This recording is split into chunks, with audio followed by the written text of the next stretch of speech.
اعوذ باللہ من الشیطان الرجیم بسم اللہ الرحمن الرحیم ان اللہ و ملائکتہ یصلون علی النبی یا ایھا الذین آمنوا صلوا علیہ وسلموا تسلیما اللہم صلی علی سیدنا و مولانا محمد وعلی آل سیدنا و مولانا محمد وبارک وسلم علیہ الصلاۃ والسلام علیک یا سیدی یا رسول اللہ وعلی آلک و اصحابک یا سیدی یا حبیب اللہ الصلاۃ والسلام علیک یا سیدی یا رحمۃ للعالمین وعلی آلک و اصحابک یا سیدی یا خاتم النبیین۔ اسلام میں نبی کریم صلی اللہ تعالیٰ علیہ وآلہ وسلم کی امت محمدیہ میں جو سب سے پہلے نبی کریم صلی اللہ تعالیٰ علیہ وآلہ وسلم کے بعد خلیفہ بنے، ان کا نام حضرت ابو بکر صدیق رضی اللہ تعالیٰ عنہ ہے۔ اسی مہینے کے 22 جمادی الثانی میں آپ کا وصال ہوا۔ اسی سلسلے میں کچھ احادیث کو بیان کیا جائے گا۔ حضرت سیدنا صدیق اکبر رضی اللہ تعالیٰ عنہ وہ ہستی ہیں جن کے بارے میں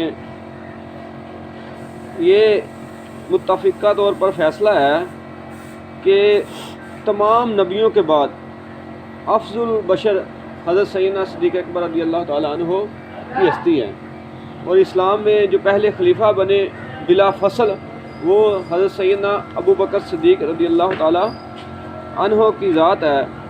حضرت سیدنا صدیق اکبر رضی اللہ تعالیٰ عنہ وہ ہستی ہیں جن کے بارے میں نبی کریم صلی اللہ تعالیٰ علیہ وآلہ وسلم نے ارشاد فرمایا کہ میری امت پر یہ لازم ہے کہ حضرت ابو بکر صدیق رضی اللہ تعالیٰ عنہ کا شکریہ ادا کرے۔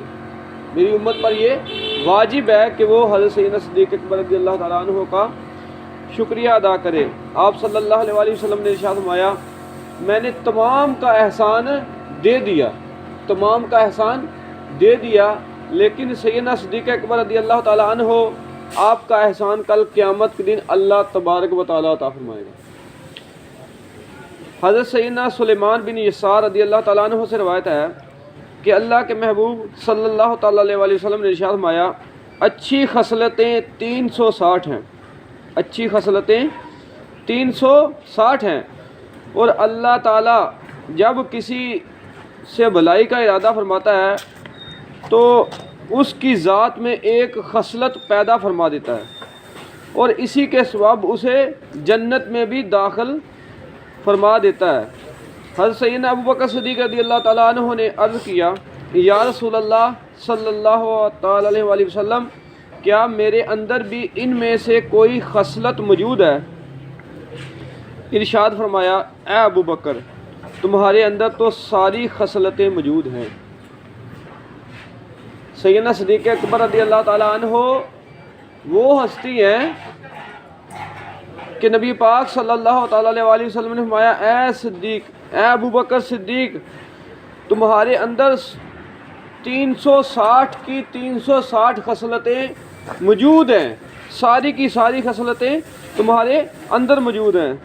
تو پھر کیوں نہ ہو جو نبی کریم صلی اللہ تعالیٰ علیہ وآلہ وسلم کی صحبت میں رہے، حضرت عائشہ صدیقہ رضی اللہ تعالیٰ عنہ آپ فرماتی ہیں کہ میں نے وہ کوئی دن نہیں دیکھا کہ جب آپ صلی اللہ علیہ وسلم آپ کے گھر تشریف نہ لاتے ہوں، صبح بھی اور رات کو بھی۔ اتنی گہری نبی کریم صلی اللہ تعالیٰ علیہ وآلہ وسلم کے ساتھ وہ محبت سیدنا صدیق اکبر رضی اللہ تعالیٰ عنہ کی تھی۔ آپ فرماتے ہیں کہ یا رسول اللہ صلی اللہ علیہ وسلم میری 3 دل کی خواہشیں ہیں، 3 خواہشات ہیں۔ تو آپ صلی اللہ علیہ وسلم نے فرمایا اے ابو بکر بتا وہ کون سی ہیں؟ تو نبی کریم صلی اللہ تعالیٰ علیہ وآلہ وسلم کی بارگاہ میں عرض کی یا رسول اللہ صلی اللہ علیہ وآلہ وسلم میرا مال ہو اور آپ پر خرچ ہو، میرا مال ہو اور آپ پر خرچ ہو۔ تو فرمایا کہ دوسری یہ ہے کہ میری بیٹی کا نکاح آپ سے ہو۔ تو تیسرا فرمایا کہ یا رسول اللہ صلی اللہ علیہ وسلم میری آنکھیں ہو اور آپ کا چہرہ ہو، میری آنکھیں ہو اور آپ کا چہرہ ہو۔ تو اللہ تبارک و تعالیٰ نے یہ تینوں کی تینوں پوری فرمائی۔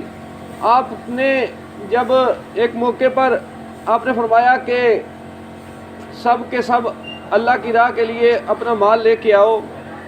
تو حضرت سیدنا فاروق اعظم رضی اللہ تعالیٰ عنہ آپ گھر گئے تو آپ نے کہا کہ آدھا مال گھر والوں کے لیے رکھ لیتا ہوں اور آدھا مال رسول اللہ صلی اللہ علیہ وسلم کی بارگاہ میں پیش کر دوں گا۔ تو وہ لے کے آئے، تو سب جب صحابہ آ گئے تو سیدنا صدیق اکبر رضی اللہ تعالیٰ عنہ آپ کی باری آئی تو آپ نے پوچھا، اے صدیق کیا لے کے آئے ہو اور کیا گھر میں چھوڑ کے آئے ہو؟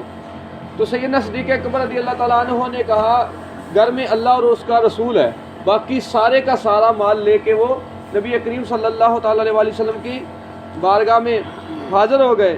تو یہ موقع تھا جب آپ نے سارے کا سارا مال اللہ کے محبوب صلی اللہ علیہ وسلم کی بارگاہ میں پیش کر دیا۔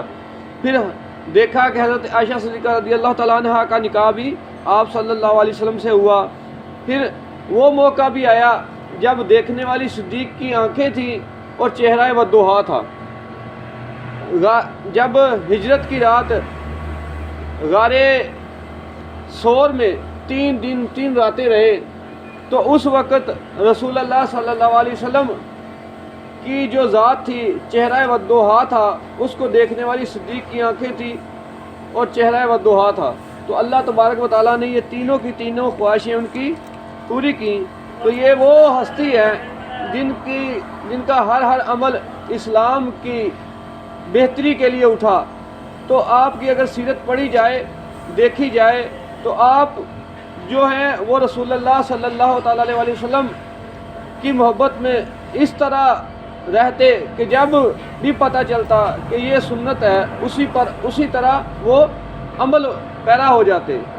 تو نبی پاک صلی اللہ تعالیٰ علیہ وسلم سے محبت کا اظہار یہ ہے کہ جس طرح محبت سیدنا صدیق اکبر رضی اللہ تعالیٰ عنہ نے کی، آپ کی سیرت کو اسی طرح اپنایا جس طرح اپنانے کا حق ہوتا ہے۔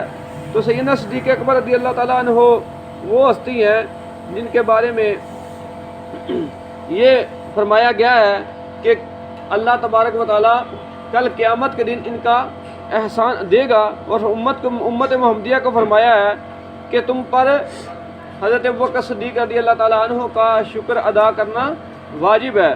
تو ہمیں اسلام کے جو ہیرو ہیں، جو اصل میں جو ہیرو ہیں، جنہوں نے اسلام کی خدمت کی ہے، جنہوں نے اسلام کے مطابق زندگی گزاری ہے، جنہوں نے اسلام کے مشن کو آگے ہم تک پہنچایا ہے، ان کا ذکر خیر کیا جائے، ان کی سیرتوں کو پڑھا جائے تاکہ ہمیں بھی اسلام کی وہ روشنی، وہ چاشنی، وہ محبت، لذت نصیب ہو سکے۔ دعا ہے اللہ تبارک و تعالیٰ سے کہ اللہ تبارک و تعالیٰ ہمیں دین اسلام کے جو اصل ہیرو ہیں ان کی یاد کرنے کی اور ان کی سیرتوں کو پڑھنے کی، اپنانے کی توفیق عطا فرمائے۔